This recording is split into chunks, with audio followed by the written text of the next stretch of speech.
পুরসভার জল পান করা যাচ্ছে না। শিলিগুড়িতে জল কিনতে ভিড়। শিলিগুড়ি পুরসভা তাদের সরবরাহ করা পানীয় জল পান করতে নিষেধ করেছে।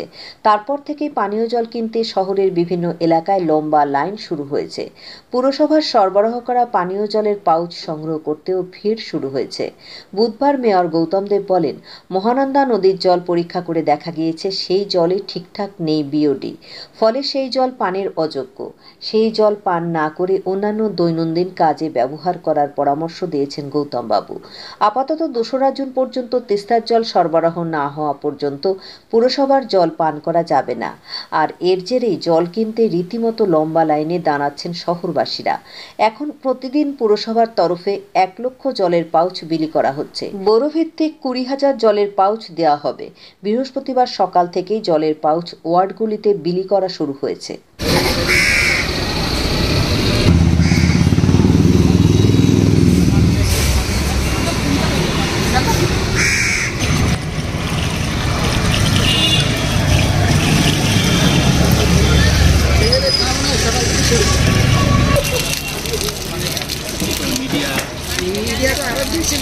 কি ক্ষতি করেছে?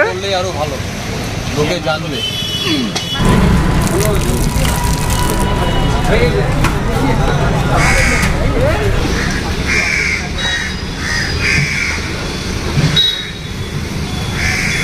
কষ্ট কি, আমরা তো এই কয়দিন খাইছি না জানে।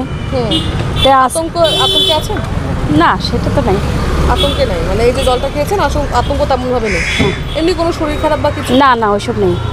ওইসব তো দেখতেছি না এখনো। ঠিক আছে।